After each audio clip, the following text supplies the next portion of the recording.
어휴, 어제도 마셨는데 오늘 또? 술 걱정 말고 술 편한 오호! 회식은 좋은데 술이 걱정이네. 술 걱정 말고 술 편한 오호.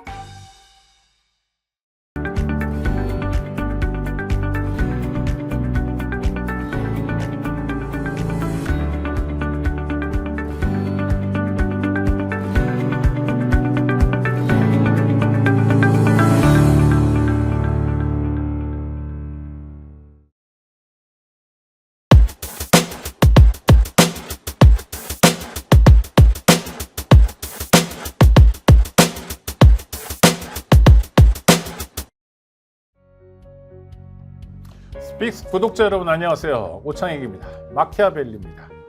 정치의 계절이죠. 하루에도 여러 가지 뉴스가 쏟아져 나옵니다. 뉴스도 중요한데요. 뉴스의 추이도 중요하고요. 또 뉴스를 어떻게 보는가도 중요합니다. 정치를 보는 눈, 관점을 제공해주는 좋은 방송입니다. 마키아벨리. 오늘도 변희재 대표와 함께합니다. 어서 오십시오. 예, 안녕하십니까. 뉴스가 정말 쏟아져 나오죠. 많이 쏟아지고 있습니다. 예, 일단 하나 짚어보고 싶은 건 개혁신당 완전히 쪼개진 거죠. 그렇게 따지면 이제 왜 합쳤냐는 이제 질문이 나올 정도로 네, 쪼개졌다고 얘기하기에는 합친 지가 너무 얼마 안 됐죠. 열흘 만에. 그럼 안 합쳤다고 날짜 예, 숫자대로라면 열하루 만에. 그래서 네. 결국에는 이 창당 등록도 안 했기 때문에 아, 선관위 한마디로 합당 신고도 안 한 거예요. 네. 그래서 각자 하던 대로 하면 되는 거기 때문에 엄밀히 말하면 쪼개졌다고 말할 게 없이 합치지 않았다고 얘기하는 게 아니 그래도 국민들에게는 합당을 선언했잖아요. 네. 그리고 기억나는 장면이 서울역에서인가요? 귀성 인사도 같이 귀성 나왔잖아요. 예. 이낙연, 한마디로 이준석. 그 설 연휴 때 그 이슈를 선점하려고 하고 어찌 보면요 설 연휴 때 이슈를 다 장악하고 6억 원 받고 네, 갈라진 거기 때문에 네.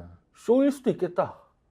아, 그렇게 정밀한 분들인가요? 네, 아니 나는 그 6억 원 분명히 따져봐야 되는 게 네, 지금 이 6억 중에서 이미 이낙연 씨가 빚을 갚았다는 얘기가 있고요. 그리고 그거는 확인되는 얘기인가요? 그건 설이에요. 설이죠? 설인데 네. 이준석 씨는 이제 그 컨설팅 비용으로 지급했다는 얘기가 있기 때문에 네. 그러면은 이미 국회의원 둘이 빠지면 이 액수를 6억 못 받는 거였거든요. 그렇죠. 합치는 쇼를 통해서 받았기 때문에 저 문제는 반드시 밝혀야 한다. 아, 6억을 어떻게 썼는지. 네, 정당 보조금 6억 원이 그 어디에 이준석 쓰였는지. 대표는 6억 다 반환한다 그랬거든요. 근데 네. 이미 썼다는 거예요, 지금 이 정보 보고서 보면은. 네. 썼으면 어디다 썼고 갚아야죠, 그거는. 갚아야죠. 그 이낙연 씨는 도지사, 국무총리, 여당 대표를 지낸 분이고 이준석 씨도 야당 대표를 지낸 분이어서 사실 위상이 만만치 않은 분들인데 이분들이 고작해야 6억 원 가지고 지금 진흙탕 싸움을 벌이는 건가요? 왜 깨졌나요? 그 결과적으로는 그렇게 의혹을 제기할 수밖에 없게끔. 그러니까 11일 만에 깨질 것도 못 예상했냐. 네. 지금 이준석 대표가 문제 제기하는 게 구정의당의 이른바 신자파 페미니스트들 류호정하고 배복주 정도를 문제 삼고 있는데 네. 박완석 씨가 들어왔기 때문에 충분히 들어올 여지가 있었거든요. 합당한 네, 당시에. 네. 그럼 그때 몰랐냐 이거. 이준석 대표는 몰랐다 그러고 있거든요. 네. 그럼 누가 숨겼냐. 그리고 그러면 결국 배복주 하나 때문에 네. 일국의 총리와 집권당의 당대표가 약속한 거를 깨버리느냐. 배복주 하나 때문에. 그러니까 다 문제가 되니까 그냥 이렇게 우리끼리 이제 빠이빠이 했어서 갈 문제는 아니고 최소한 그 돈부터 해가지고 따질 건 다 따져 물어서 그 자체로 국민적 평가와 심판이 있어야 되죠. 네. 결국 이낙연 대 이준석의 대결인 것처럼 보이는데요. 핵심은 누가 이긴 거예요? 저는 그 합당할 때 당시에 네. 이준석이 너무 많은 걸 잃어버렸다고 제가 평가를 했거든요. 그렇습니까? 네. 네. 이낙연 씨는 잃을 게 없어요. 이게 핵심 지지층이라는 게 없었기 때문에 이낙연 네, 씨는 네, 애초에. 네. 근데 이준석은 핵심 지지층이 붕괴됐던 상황이라서 네. 너무 많은 걸 잃고 이낙연 씨는 뭐죠? 이런 거 하나 없다. 그래서 사실 깨질 거라고 제가 얘기를 했었어요. 이건 이준석이 버텼다면 큰일 나겠다 싶어서 결국 이준석이 더 이상 손해를 감수 못하고 이준석이 깼다고 봐야죠. 네. 아니 그럼 둘 중에 승자는 이준석이 이긴 건가요? 아니 둘 다 지금 변 대표님 말씀을 따라가다 보면 둘 다 패자처럼 보이네요. 이준석이 지금 그걸 감당할 수 없는 손해 받고 이낙연 씨는 뭐 생각보다 그렇게 큰 손해 본 거 없다. 그래도 둘 다 마이너스였다. 이낙연 씨는 원래 이렇게 존재감이 별로 있지도 않았기 때문에 오히려 이걸로 더 많이 알려지고 해서 크게 손해본 거 없고 아마 이낙연 씨는 이제 바로 광주 출마를 준비를 할 거기 때문에 네. 그냥 광주 나가면 되는 거예요, 사람은. 아니 그런데 그러면 변 대표님 말씀대로 이렇게 깨질 걸 몰랐냐, 이렇게 손해 볼 걸 몰랐냐. 근데 단지 6억 원 때문에 이렇게 도발을 한 거냐? 아니면 뭐냐? 이게 이해가 안 돼요. 따져 물어봐야 되는데 네. 어쨌든 지금 상황에서 판을 깬 건 이준석이 깬 걸로 돼 있어요. 오늘 이낙연 씨가 이제 뭐 선언하긴 했지만 네. 그 어제 그 최고위 다수결 투표로 이준석이 선거지휘권을 한 이상 그건 깨진 거거든요. 그러니까 이준석이 깼다고 봐야 되기 때문에 여기 현재까지도 거의 이 합당과 이 분당의 거의 대부분의 책임은 이준석이 설명해야 되는 부분이 많고요. 네.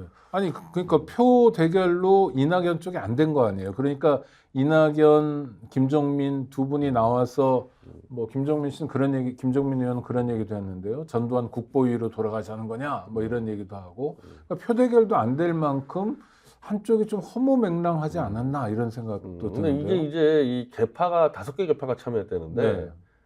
사실 이게 5개 개파가 맞는지도 모를 정도로 그렇죠. 이게 네. 뭐 헛갈리는 게 많아가지고 그렇게 이제 배치를 하다 보니까 최고위는 이준석이 유리하게 간 거고 현역은 이제 사실은 이제 양양자 정도 빼면은 사실 이낙연 쪽 유리했었기 네. 때문에 결국 최고위 의결의 문제를 삼은 거죠, 이낙연 씨 같은 경우가. 아니 그거에 합의했던 거잖아요. 그렇게 될 줄 알았잖아요. 제가 여쭙는 거. 아마도 이제 이런 식으로 통합되는 부분들은요 표결을 하는 순간에 깨져요. 네네. 예, 이런 식으로 통합되는 경우는. 그러니까 표결까지 가겠냐 아마 이낙연 쪽은 그랬을 거고 표결에 들어오니까 그냥 판을 깬 거죠. 아 이건 안 되는구나 더 이상. 예. 네. 그리고 그 정도로 이준석이 너무 큰 데미지 입었기 때문에 이낙연 정도 이준석 상황을 이해를 했을 거라고 못 버티겠구나 저 친구 저거 더 이상. 네. 그렇다고 정의당에서 박원석 씨가 데리고 온 배복주를 날린다는 것도 이상하거든요. 아니 그렇죠. 그 네. 남편이 전장현 대표라는 이유인데 그게 말이 되나요? 그리고 어쨌든 정의당 몫이라는 걸 읽고 들어왔는데 네. 그렇게 따지면 이쪽에서 이준석 너 누구 데려오지 마라 이렇게 하면 당이 깨지는 거고. 그리고 배복주 씨가 보니까 종로에 그 지난해죠 최재형이 당선됐을 때 네네. 종로 재보궐 나가서 15%를 득표한 네. 이미 공적으로 득표력이 인정된 사람인데 그렇죠. 그 정도는 안고 가야지 그 전장현하고 이준석하고 과거에 싸웠다고 해가지고 그걸 문제 삼아서는 아닌다. 근데 그 정도로 이준석의 그 20, 30대 이른바 이대남 지지층이 지지층의 그 충성도가 생각보다 낮은 겁니다. 네. 그러니까 예를 들면은 이준석이 자기들 마음에 좀 안 가더라도 한두 번은 봐줄 수 있는 지지층이냐 하나만 날리면 그냥 없애버리는 지지층이냐 했었을 때 이준석의 지지층이 그 정도도 용납 못하는 지지층이라는 것은 엄밀히 말하면 이준석 지지층이 아니라는 거죠. 거칠게 여쭤보면 정의당 계열에서 배복주, 유호정 두 사람이 있으면 누가 더 걸렸던 거예요? 이준석 씨 입장에서. 유호정은 이제 배지 나중에 그 배지를 어차피 떼고 왔겠지만 했는데 유호정은 사전에 양해가 된 것 같고 네. 배복주는 들어오는 거를 몰랐다는 거거든요. 이준석 입장에서는. 네. 그래서 결국 배복주가 더 문제가 된 거죠. 유호정보다는. 개인적으로 아니면 지지층에서는요. 근데 지지층에서는 차라리 유호정이 더 문제가 됐죠. 지지층에서는. 네. 예. 근데 이 두 개가 섞였고 아까 말한 대로 이준석이 안 들어온다고 장담했거든요. 배복주에서는. 네. 안 들어오기로 했다. 근데 이게 들어오니까 지지층한테 설명이 안 되는 거죠. 더 이상. 그럼 이제 지지층에서는 이 당이 뭐냐, 네가 당 대표 맡기는 하냐, 그러면서 지지층의 연령대도 어리다 보니까 그런 부분들을 자기가 지지하는 정치인이 정말 잘못 가면 지지를 포기할 수 있는데 네. 상황상 이해를 해줄 수 있는 부분들이 있어야 되는데 이준석 지지층은 그게 안 되는 거예요. 그러면은 정치적 미래는 일단 이준석 대표는 어떻게 됩니까? 저는 이제 미래가 거의 사라졌다고 보죠. 아니 그래도 이번 총선에 참여할 거 아닙니까? 참여하겠지만은 네. 핵심 지지층이 돌아오겠냐 이게 이렇게 해가지고 돌아오기 어렵죠. 이 부분은 이제 근간이 무너졌기 때문에. 아니 저 변 대표님이 예상하는 건 당장의 총선 참여만이 아니라 그걸 지렛대로 삼아서 국힘하고 뭐 연대를 모색하거나 하는 2단계 행보가 있을 거다라는. 그거는 가능한데 제 말은 네. 이제 근데 그냥 그렇게 정치꾼이 되는 거죠. 그러니까 어쨌든 이준석이 지금까지는 정치꾼하고는 좀 다른 행태를 보였다면, 그러니까 이 순수한 지지층. 네.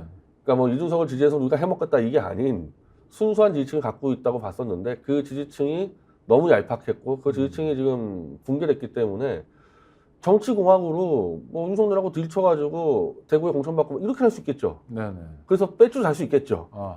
근데 뭐 그런 사람들이 국회의원이 한국에 뭐 매 총선 때마다 299명이 나오는데 네. 그 중에 하나죠. 그 중에 하나. 이준석의 고유성이 없어진 거죠. 여러 중에 하나고 예전에 우리가 봤던 만났던 이준석이란 아주 새로운 유형의 정치인은 소멸되는 그 거다. 비슷한 사람이요. 네, 10년 전에 안철수 그러면은 새 정치의 상징이었습니다. 그랬죠. 그렇죠. 네. 그래서 2011년 대권 때 문재인을 앞서가지고 네, 그때 사실 후보자나 똑바로 갔었으면 안철수가 이겼을 상황이었어요. 네. 문재인도 이기고 박근혜도 이길 상황 정도로 국민들의 새 정치에 그 희망을 다 줬던 사람이 지금 안철수하고 10년 전 안철수 완전 다르지 않습니까? 네, 존재감 지금 별로 안철수는 없죠. 살아있어. 이번에도 네. 공천 받고 살아있는데 네. 이런 식으로 그냥 n분의 1 정치꾼 중에 한 명이 되는 거죠. 이준석도. 그렇죠. 안철수 씨도 맨 처음에 음.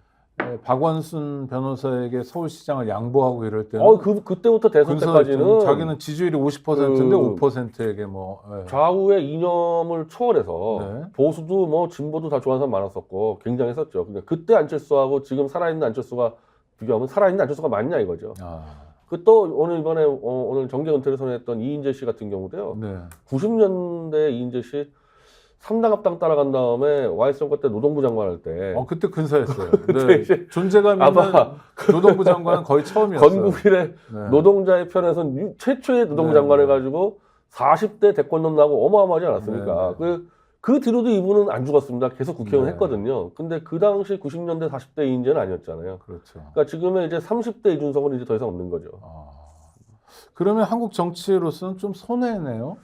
그러니까 그 사람이 뭐 생각이 삐딱하다 어떻다 보수적이다 좀 뭐 이런 거 다 떠나서 하여튼 좀 새로운 여태까지와는 다른 유형의 정치인들이 많이 나타나는 걸 유권자들은 바랬을 텐데. 일단 만약에 뭐 이거 전체 큰 한국의 정치 전체로 볼 때는 이준석이 2030 세대를 쥐고 어쨌든 독립적으로 지키고 있는 게 나은 면이 있죠. 네. 충분히 보수도 견제할 수 있고. 네. 그게 무너져 버렸기 때문에 그냥 이제 한마디로 아무런 변화 없는 구태보수로 이제 되는 거죠 지금. 네. 그러면 아주 많이 궁금한 건 아닌데 이낙연 씨의 내일은 뭡니까?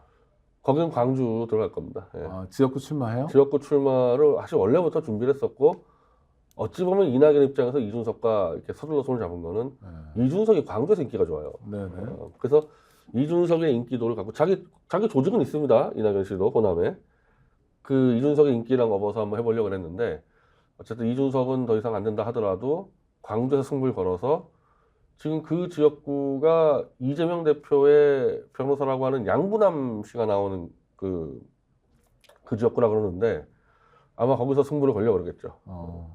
아니 그런데 이준석, 이낙연 그 다툼 과정에서 나왔던 얘기는 물론 이준석 대표의 설명입니다만 지도부가 모두 다 지역구 출마를 하자 이걸 원칙으로 하자 그랬더니 이낙연 쪽에서 뜨뜻미지근하게 원칙적으로 그런 방향으로 가자라고 문구를 바꿔서 뭐 간극이 벌어졌다 이렇게 설명하는데 그거는 제가 파악하기로는 네. 사실 이낙연 씨는 광주 출마는 계속 이 머릿속에 넣고 있었는데 네. 미팅 때 이준석이 그냥 대놓고 명령하듯이 당신 광주 나가라고 이런 식으로 나왔다는 거예요. 예, 그래가지고 이제 이거 그대로 받을 수는 없으니까 네. 그런 측면이지 이낙연 주변에서는 광주 출마를 지금 준비하는 건 맞습니다. 그렇습니까? 근데 이준석 씨가 이낙연 씨한테 명령하듯이 네, 명령, 당신 광주 나가라 네, 그랬다는 거예요. 내가 대구 나갈 테니까 당신 광주 나가라고 막 이렇게 근데 해버려가지고. 약간 근사한 리더십 아닙니까? 너무 폭력적인가요? 너무 독단적인가요? 근데 뭐가 이제 문제인가요? 이 지역이라는 게 그럼 이준석은 지금 대구 나갈 수 있냐 독자적으로? 네. 이준석은 대구 못 나갑니다. 이낙연은 광주 나갈 수 있는데 네. 이준석은 대구 못 나가. 이게 지역의 이 특수성상. 그래서 이준석이 대구 나가려면은 국힘당하고 손잡아야 될 겁니다. 그러니까 나간다는 건 지금 출마하기 때문에 출마는 자유잖아요. 그런데도 못 나간다고 진단하시는 건 나갔을 때 결과가 너무 그러니까 예를 들면 이낙연은 지금 목표가 어떻게 되면 이제 산술적으로 네. 지난번 윤석열이 호남에서 15% 얻었습니다. 네. 이게 역대 보수 후보 중에서 최고였어요. 사실 그때 깜짝 놀랐는데 저 같은 경우는 박근혜가 10% 더 가지고 최초로 두 자릿수 얻었거든요. 네. 근데 박근혜 같은 경우는 그 당시 한광옥, 김경재 뭐 이제 구 동경 사람들 데려와가지고 호남에다가 몇 개월 전부터 다 돌리고 이정현부터 해가지고 그러니까 엄청나게 공들였어요 호남에. 네. 그렇게 해서 10% 얻었는데 이번에 윤석열은 호남에 산 거 아무것도 없습니다. 근데 15% 나와버렸거든요. 그러니까 이낙연 씨는 산술적으로는 15% 이상의 득표력만 보여주면 되는 거예요 대선에서. 그러니까 아니, 이번 총선에서요? 이번 총선에다가 15%는 더 나와야 되겠지만은 네네. 윤석열 진영에다가 아, 내가 호남에 보수 대권주로 출마했을 때 15% 이상만 나오면은 이건 플러스 알파 아니냐. 네네. 그리고 네. 그러면은 100% 보수가 이기는 거 아니냐. 요것만 입증해 주면 되거든요. 네. 그러니까 총 한 30% 정도를 얻는다. 이낙연 씨가 네. 광주에서. 네. 그러면 성공인 거죠. 자기 계산상으로는. 어떻게 보세요? 전망 그럴 가능성은 있어 보이세요? 저는 가능하다 봅니다. 네. 예, 이게 앞서 설명에 따르면 이준석에 대한 지지도가 이낙연에게 왔기 때문에 토대가 됐지만 지금 혼자 서 있는데도 가능한가요? 저는 만약에 이준석이 있었으면요 당선도 가능했다고 봐요. 이낙연 같은 그렇습니까? 경우는. 네. 왜냐하면 지금 현재 지금 이 이재명 대표의 민주당에서의 지금 워낙 이게 지금 혼탁하게 가고 있기 때문에 네. 안 그래도 지금 작년 11월부터 민주당 호남 지지율이 계속 빠지고 있어가지고 40%대로 내려온 조사들이 있습니다. 이 네. 호남 지역 언론사 조사 보면은 계속 그런 상황이었기 때문에 이낙연 씨는 어쨌든 전남지사까지 했었던 영광에서 5선 의원이 자기가 호남 대권 주자로 나가겠다고 해집고 다니면요. 호남의 이 노년층부터 해가지고 야 우리가 왜 호남 사람 뽑으면 안 되냐? 이렇게 해가지고 충분히 끌 수 있을 정도의 그 정도는 되는 사람이에요. 그래서 한 30% 정도는 나올 수 있을 거라고. 당선은 안 돼도 주목받는 정치적 보수에다 어필할 수 있는 거죠. 네. 나를 보수에서 대권자로 모셔주면은 호남에서 20% 이상 득표해서 깔끔하게 이겨주겠다. 요게 되는 거죠. 네. 그러면 듣고 나니 이준석은 놓친 게 많은데 이낙연은 그래도 아직도 챙길 게 남아 제가 있다. 그런 거예요. 이렇게 그러니까 들리네요. 이낙연은 저런 네. 이준석 같은 그런 핵심 지지층이 없었기 때문에 그냥 이 사람 지역 기반이야. 지역 기반이 없어지는 게 아니잖아요. 이거. 네. 그러니까 별로 잃어버린 게 없다니까 이낙연 씨는. 그렇다고 뭐 무슨 인기로 움직인 사람들 인기 자체가 없었던 사람인 거다 보니까 그렇죠. 네. 이제 가가지고 조직력하고 자기 호남의 지역 기반 가지고 움직였을 때 자기 거 챙길 수 있는 여지가 있는 거죠. 제3지대가 뭐 꿈틀꿈틀 하는데 그 중에 하나 조국신당은 여론조사 결과 지지율이 꽤 나오고 있는데 이게 뭐 개업발입니까? 아니면 뭐 기다리던 원래요. 네. 원래 조국신당을 넣었을 때 한 10% 나왔었어요. 한 네. 2, 3개월 전에도. 어, 그랬기 때문에 지금 10% 나온다면 나올 게 나오는 거다. 뭐 15%도 나오고 그러는데 네. 어떻게 봐야 됩니까? 여기는 좀 지속 가능성이 있습니까? 그 정도 지지율이요? 사실 15%면 엄청난 거잖아요. 지난 총선 때 정의당이 9.6%인가를 했으니까요. 정의당 지지율을 지금 다 먹었다고 봐야죠. 어. 조국신당 쪽이. 네. 그러니까 조국신당 어떻게 보면 이 민주당보다도 좀 더 왼쪽 성향이 있는 네. 좀 민주당의 좀 이른바 온건 보수성을 별로 안 좋아하는 사람들이 좀 가 있지 않겠습니까? 그래서 지금 정의당 지지율이 지금 바닥을 기는데 정의당을 대처해가지고 그 정도의 지금 기본 지지율을 확보했다고 봐야죠. 조국신당 같은 경우. 그런데 조국신당에는 조국 전 법무부 장관 말고 다른 얼굴은 안 보이던데요? 아니 원래 조국 교수가 뭐 정치하는 사람도 아니고 네네. 뭐 개파를 뭐 움직일 수 있는 사람도 아니고 조직력 있는 것도 아니고. 네. 그러니까 사실은 뭔가 배후에 있다. 저분이 누구 가서 영입을 해온다거나 네. 뭐 돈을 마련해 온다거나 이게 상상이 됩니까 이분이? 그러니까 네. 얼굴 마담이고 저기 뭔가 있다 이 기획하는 팀이. 그래서 그런 사람 실명까지 나오고 하는데 이 언론에서는 네네. 그래서 탁현민 이름도 막 나오고 해요. 네. 그래서 저 정도 기본 지지율 나오면요 지금 안 그래도 지금 이른바 범친문이 지금 뭐 수청단이 난리 아니겠습니까? 그래서 뭐 현역원 영입하는 거는 큰 문제도 없을 것 같고요. 네. 꽤 선전할 수 있는. 그러니까 민주당 입장에서는 이제 뺏기는 거죠. 비례도 뺏기는 거고 잘못하면 지역도 몇 개 날아갈 수 있는 거죠. 네. 그럼 정의당은 더더욱 내일이 별로 어려워지죠. 네, 정의당 어려워지죠.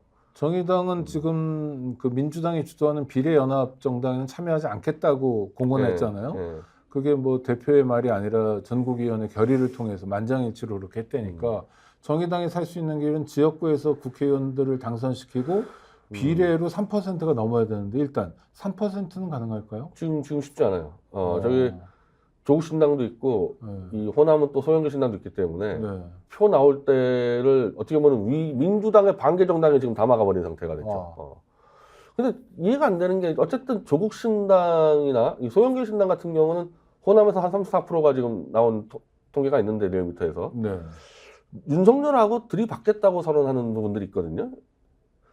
그러니까 정의당이 밀리는 이유가 지금까지 그걸 안 했기 때문에 그러니까 지금 조국 신당이든 송영길 신당이든 글로 관심 쏠리는 거는 민주당보다 두 발 세 발 나가서 앞에서 윤석열 싸우겠다는 그 부분이 평가받는 건데. 그렇죠. 조국 전 법무부 장관 행동주의 정당을 만들겠다 이런 구호를 외치더라고요. 네, 뭐 송영길 신당 아예 조교태니 시키겠다고 네, 나서고 네. 있기 때문에 근데 정의당이나 엄밀히 말하면 진보당도 그런 게 안 보이거든요. 지금 네. 진보당도. 그러니까 어찌 보면은 구진보 정당들이 지금 이 국민적 정서를 잘못 읽는 거 아닌가. 국민의 지금 가장 큰 이제 과제는 윤석열 보기 싫다는데 야권에서 그거를 충족 못 시켜주면 어떻게 정당이 유지가 될까요? 지금 민주당도 호적거리고 있는데 네. 그래서 그 진보당하고 정의당이 지금 판테무석 잘못하고 있는 것 같아요. 그래도 정의당 대전시당 대변인이 끌려가기도 하고 진보당 국회의원도 끌려가기도 하고 네. 하여튼 그 장면은 어떻게 보셨어요? 그거는 그냥 대한민국의 독재국가가 됐다는 걸 보여주는 거죠. 아, 저는 좀 차원이 다른데 네. 강성희 의원이 끌려간 거하고 이번에 카이스트 졸업생 그 사실 정의당 부대변인보다 이제 졸업생 카이스트 졸업생은 카이스트의 공동체라고 보고 있는데 그렇죠. 저는 이게 의사들 지금 이 짓밟는 거랑 같이 연계가 돼가지고 네. 한마디로 전문 지식인 그룹을 탄압하는 사태가 돼버렸어요. 이게 네. 아마 동병상련 느낄 겁니다. 이 카이스트나 좀 의사들이나. 네.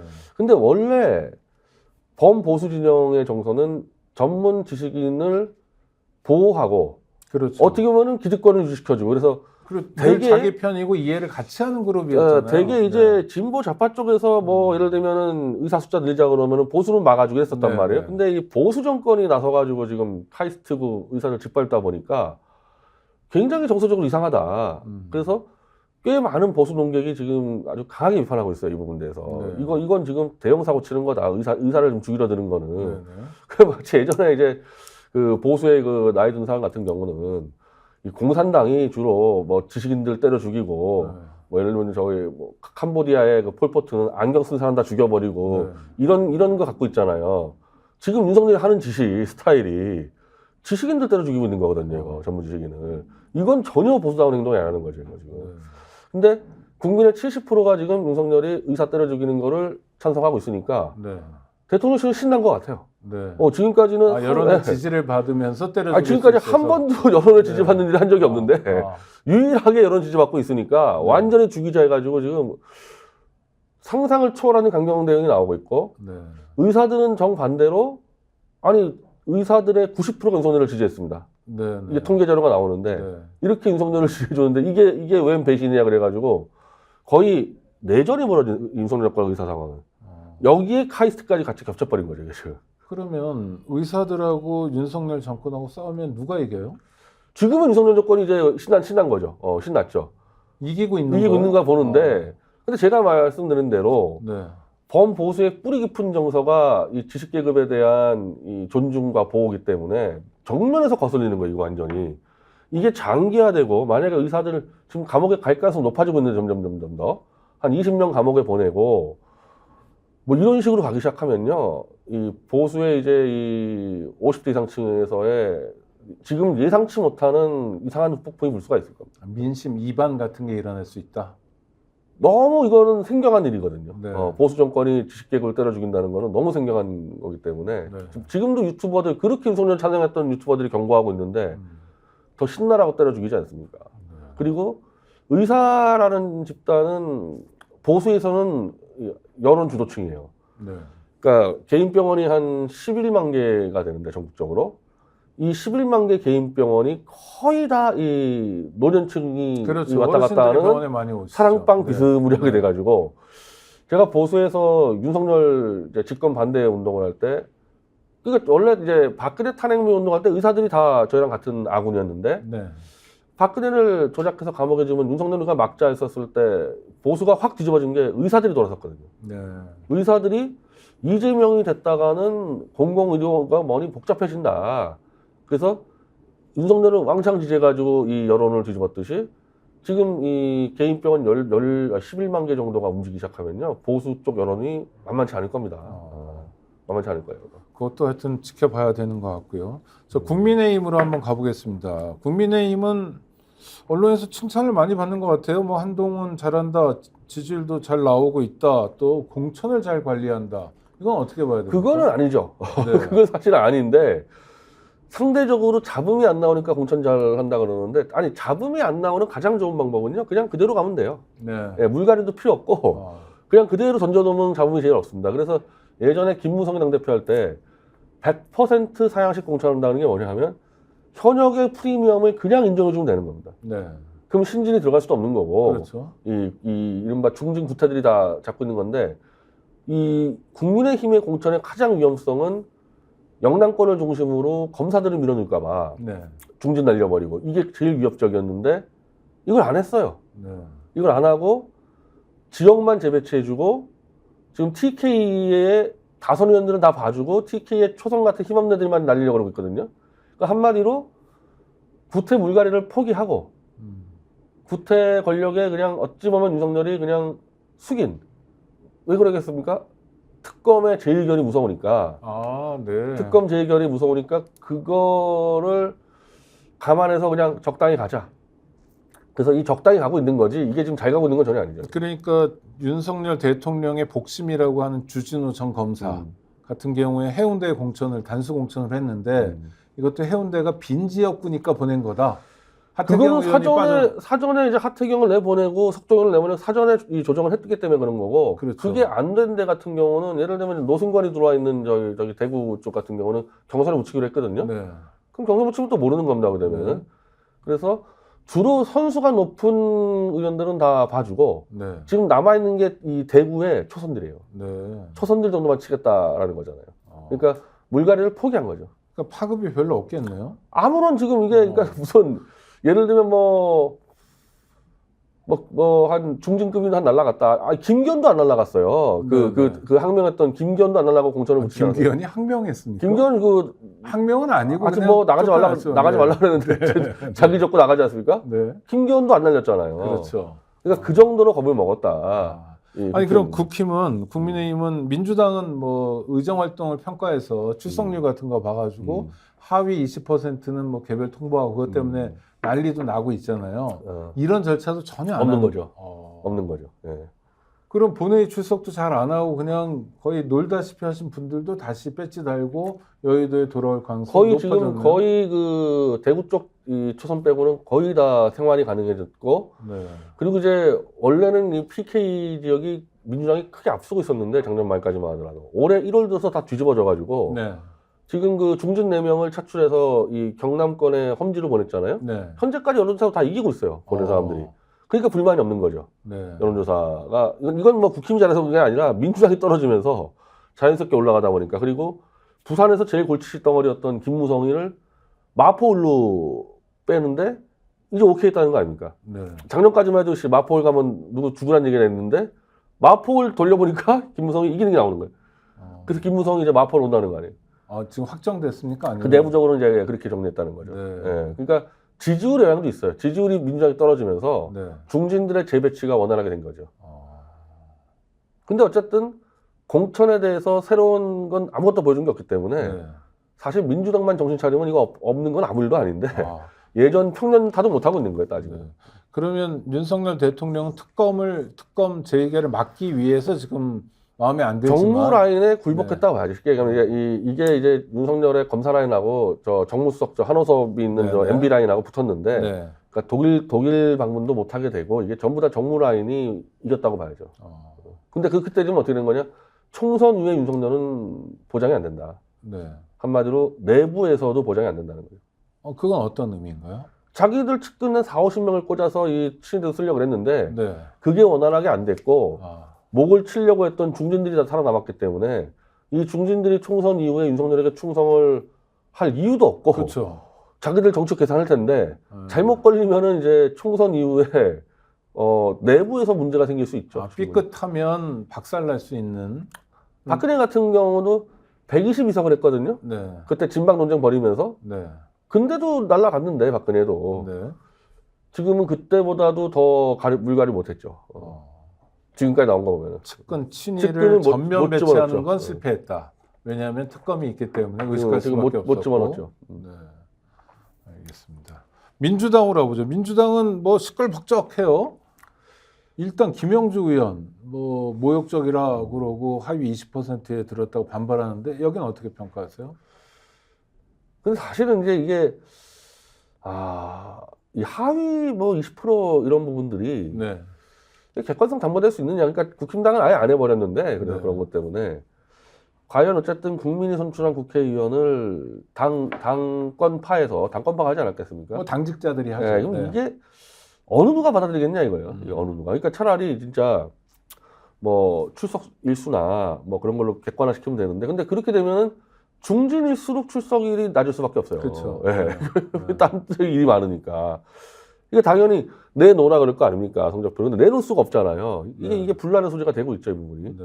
아니 근데 저 하위 20%는 지난번에도 했던 거고 통보했던 거고 지금 변 대표님 말씀하신 것처럼 출석률이나 법안 발의 건수 뭐 이런 거잖아요. 사실 정량 평가해가지고 하는 건데 그래도 받아들일 수 없는 건가요? 그게 항상 문제가 되는데 네. 이제 그게 지금 이번에는 왜 비명에게 집중됐냐? 예를 들면 박용진 같은 경우는 하위 10%라는데 네. 당연히 박용진 입장에서는 보자고 얘기가 나올 거 아니겠어요? 네. 그리고 이제 한동훈은 쳐가지고 그럼 이재명은 몇 퍼센트냐? 이재명은 나오니까 지금 계파 전쟁이 벌어지는 상황에서 하위 10%가 발표되니까 이 부분에 객관성 담보 안 되는 게 지금 이 내분으로 폭발하는 거죠, 이 부분이. 네. 그러니까 단지 하위 20%뿐이 아니라 최근 일주일 사이에 이 개파공천이라는 이 혐의를 받을 수 있는 정황이 자꾸 걸려드니까 이를테면 이- 어떤 게? 예를 들면 문학진 같은 경우가 이제 뭐 대표적인 경우인데 네.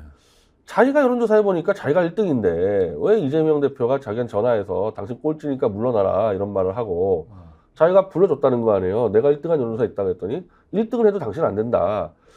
그러니까 이 여론조사의 객관화 문제, 그러니까 여론조사 자체도 객관화가 안 되는데 하위 20%가 객관화 됐겠냐는 거하고 왜 자꾸 당대표가 전화 때리냐 이런 부분들 대해서 그럼 당대표가 개입했다는 거 아니냐에다가 당대표하고 8인의 그 이른바 이재명 실세들 뭐 정성호부터 쫙 있었던 이 모임이 있었다는 얘기가 나오고 자꾸 이런 부분들 어차피 누가 공천해도 불안하거든요. 누가 네. 공천해도. 근데 자꾸 친명계가 공천을 좌지우지하는 이런 정황들 들어가니까 이 불만이 쌓여가고 있다가 아직 다 폭발하지 않았어요. 네. 이제 그렇죠. 시작이- 이제- 결과들이 나와요. 이제 시작, 이제 네. 시작. 이제 시작인데 예측한 대로 만약에 이 비명계가 막 탈락해 나갔다. 이거 간단한 문제가 아니죠. 이게 이 사람들이 뭐 탈당 나가니 그런 문제가 아니라 항상 그런 문제인데 내부 집안 싸움하는 순간에 지지층은 떠납니다.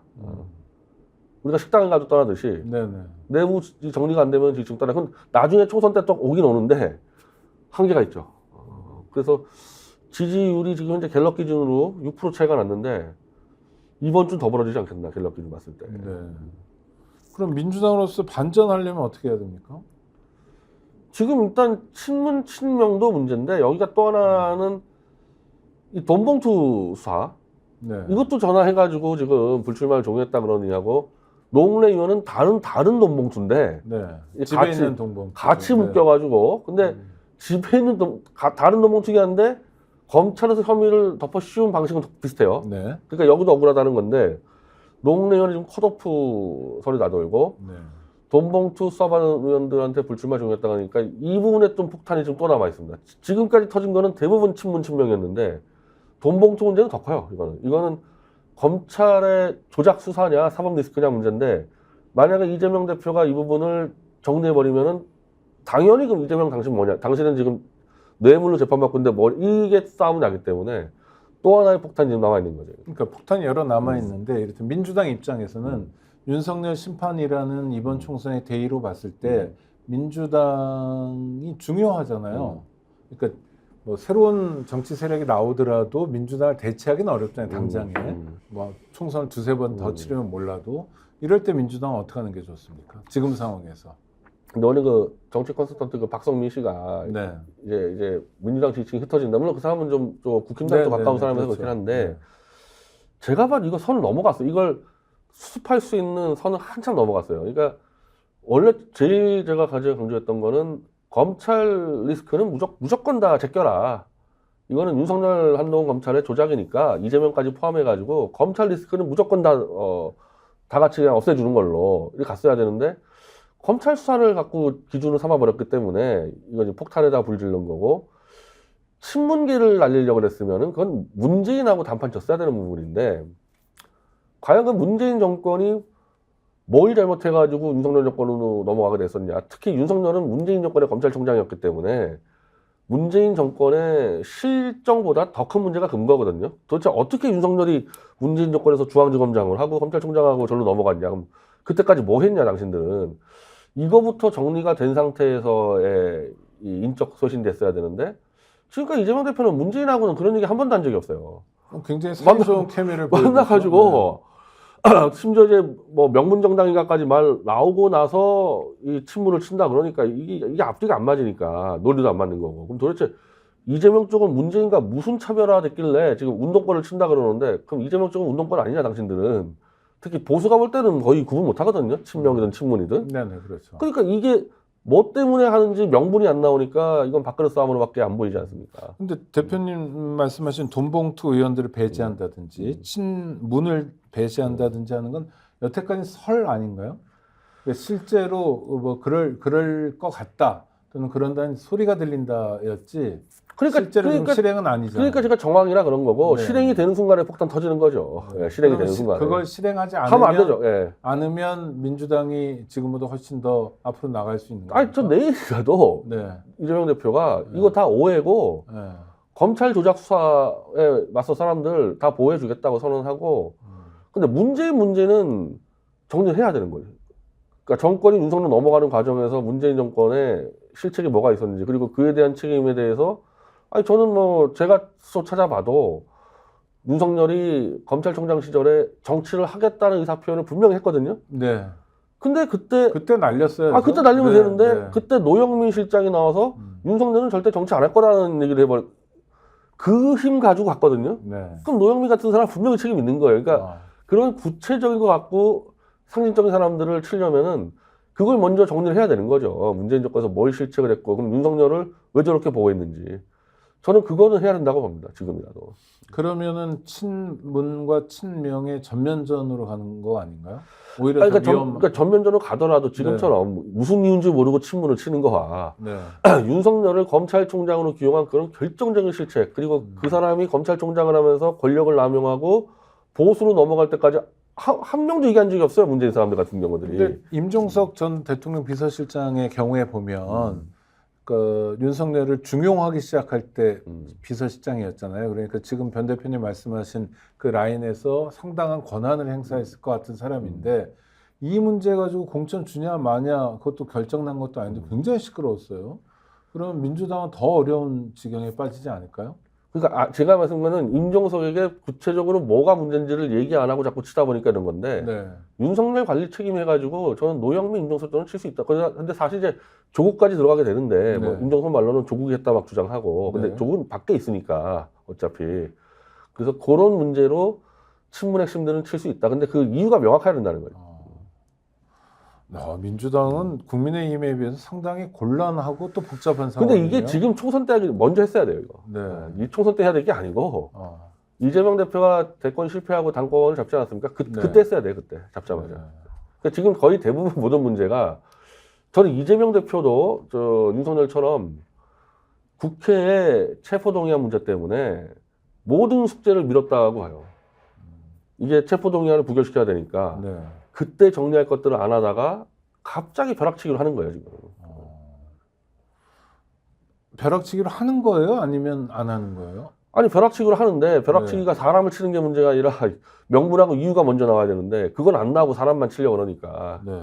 그러니까 이 김영주 같은 사람이 그거 아닙니까? 자기는 문재인 정권 때 노동부 장관 한 이유로 날아가지 않았냐. 그러니까 예를 들면 김영주 장관 같은 경우는 윤석열의 문제에 책임이 없을 수가 있잖아요. 이 기회에서. 그렇죠. 그럼 그 사람은 상관없는 거죠. 분명한 원칙이 중요하다. 네. 그래도 분란은 반복되겠네요. 그러니까 미리 정리해 놓고 차라리 그랬으면 문재인 그거는 대통령도 시간을 거꾸로 돌릴 수는 없으니까. 미리 갈라쓰던지. 네.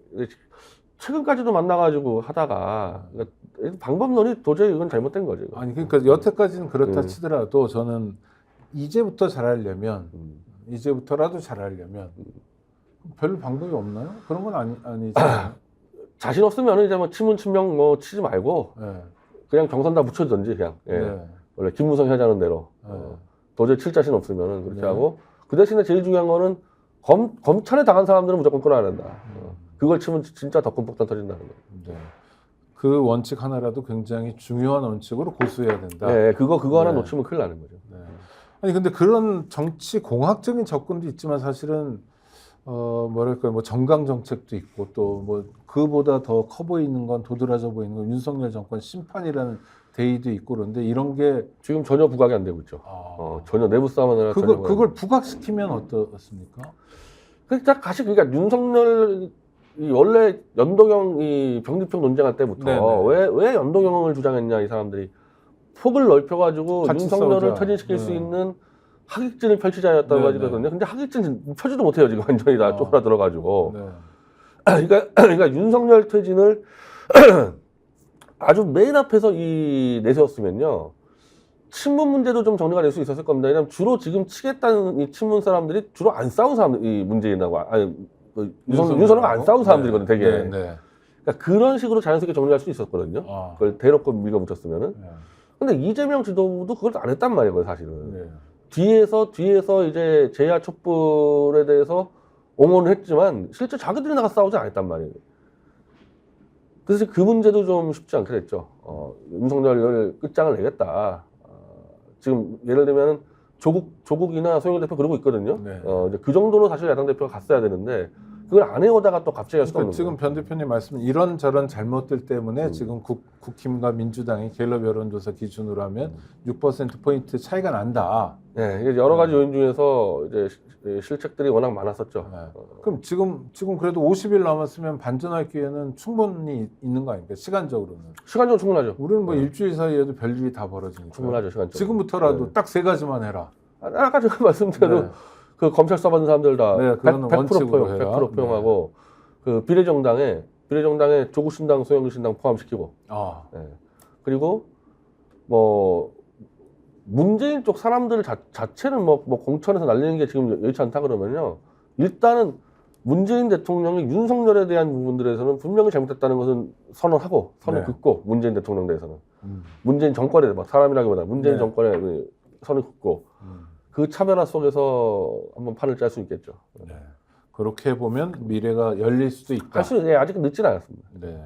그러나 지금 너무 지금 막 나가서 그런데 지금처럼 지지부진하게 가면 총선도 어려울 수 있다. 그 2020년 총선 때 그 당시 민주당이 사상 최대 승리를 거뒀는데 네. 180대 뭐 90으로 이겼어요 사실은. 네. 그때 정당 지지율차가 8%밖에 차이가 안 났어요. 네. 지금 갤럽에서 지금 6% 차이 나고 있거든요. 네. 2%만 더 차이가 나면요 민주당도 70석 질 수 있다는 거거든요. 이게 수도권의 그 문제 그렇죠. 때문에 소선 네, 거절 네. 문제 때문에 네. 수도권에서 한 3% 차로 이구리지는 게 한 60석이 넘어가거든요. 그렇죠. 그러니까 지금 정당 지지율차가 7% 난다는 건 엄청난 차이가 난다는 거예요. 지금. 네. 그럼 오차범위 밖으로 벌어지게 되면 이건 진짜 심각해진다. 지난 총선 때 정반대 결과가 나올 수 있는 거예요. 그러니까 윤석열 정당이 막 170, 180석 나오는 거고 네. 민주당이 100석이 떨어질 수 있는 거죠. 네. 알겠습니다. 시간이 얼마 남지 않은데 그래도 이분 얘기는 좀 하고 가야 될 것 같습니다. 넷플릭스 대표가 왔는데 대통령 부부와 오찬을 했어요. 이정재 배우도 함께 했고 사진으로는 공개하지 않았습니다. 이건 어떤 의미인가요? 그러니까 이 김건희 문제를 갖고 이 윤석열 세력과 이 MB계 정부 세력이 한판 붙어서 결국 MB계가 현재는 제압을 한 상태니까 네. 독일도 못 가고 독일 가려고 또 얼마나 준비를 많이 했겠어요. 이게 독일은 더군다나 국빈 방문이었기 때문에 자연스럽게 영부인이 가야 되는 고수가 많았단 말이에요.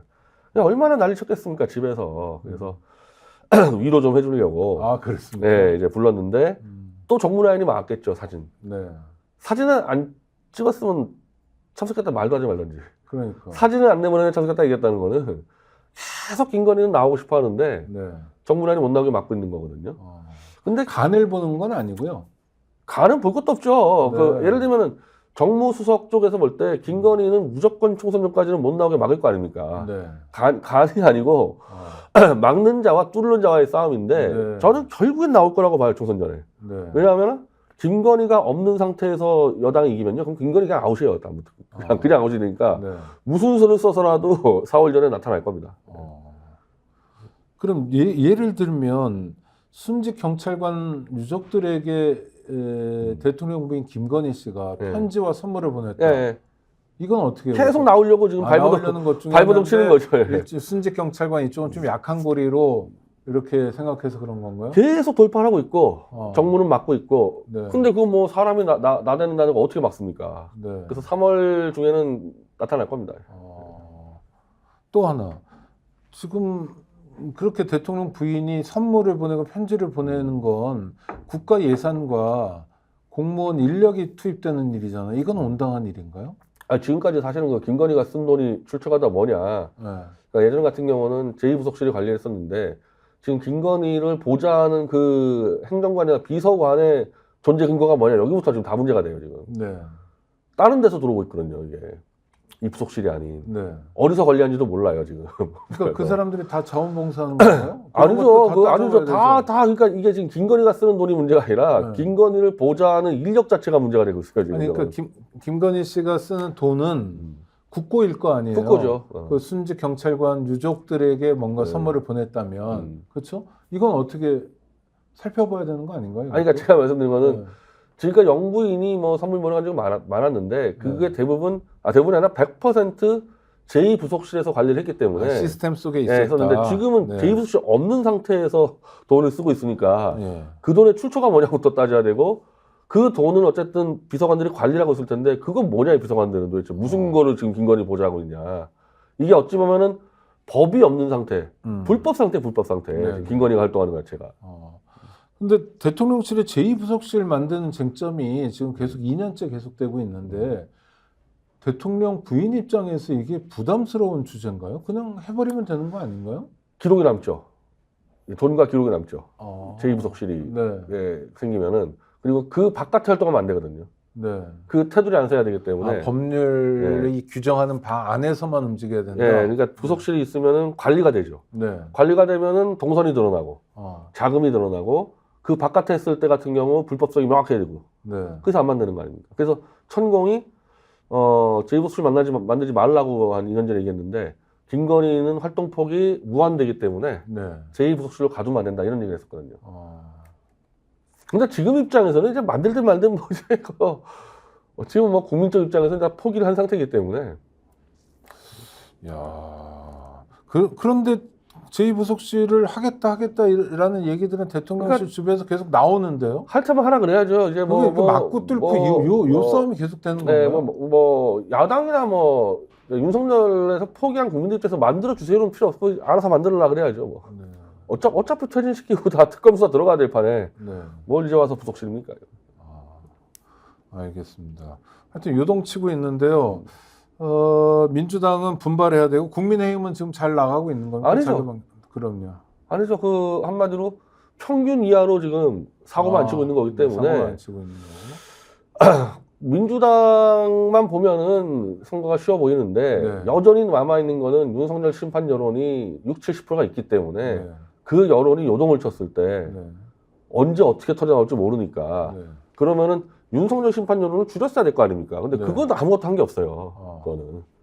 윤석열 심판 여론을 야당 입장에서 어떻게 잘 받아 안느냐가 그 에너지를 못 받고 있는 거죠, 지금 네. 야당이. 이번 총선의 관건이겠네요. 네, 그걸 받을 수 있는 그릇을 크게 만들려고 연동을 한 건데 그 네. 장점도 못 살리고 지금 네. 그 에너지가 지금 어떻게 보면은 요동치고 있는 거죠. 그걸 야당이 관리 못하는 상태여서. 네. 그래서 그게 어느 순간에 딱 들어가면은 그래서 조국 신당 지지율이 네. 높이 나오는 것도 그런 그럴 현상 수도 중에 있고 하나다. 호남에서 소형 신당이 터질 수도 있는 거고 네, 어느 순간에 터졌을 때는 이 국힘당은 그걸 극복할 노력을 안 했기 때문에 네. 엎어치기 당할 수 있죠. 그러니까 계속 들여다봐야 되겠네요. 이게 네. 이번 총선 선거는요, 국면이. 이 3월 중순까지도 이 판도가 안 보일 겁니다. 네. 3월 중순까지도 판도가 안 보이는데 이러면 어떻게 해야 됩니까? 네, 마키아벨리가 판도를 읽을 수 있는 근거를 마련해 드리도록 하겠습니다. 변희재 대표와 함께했고요. 다음에 또 뵙도록 하겠습니다. 오늘 고생하셨습니다. 네, 감사합니다. 감사합니다.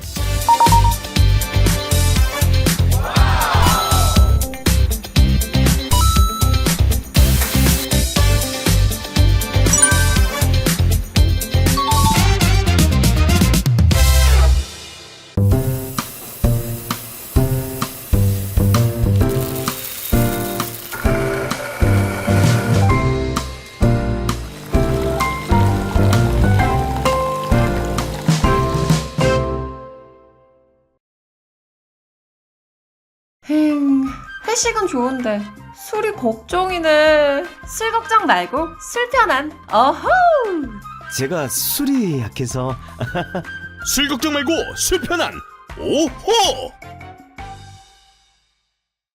혹시 지인에게 묻지 마식으로 가입하신 건 아닌가요? 보험에도 점검이 필요합니다. 요즘 경기가 어려워서 보험료 내는 것도 부담스럽죠? 건강보험도 자동차 보험도 나에게 맞춤 보장. 믿을 수 있는 보험 전문가들. 믿을 수 있다 더 착한 보험.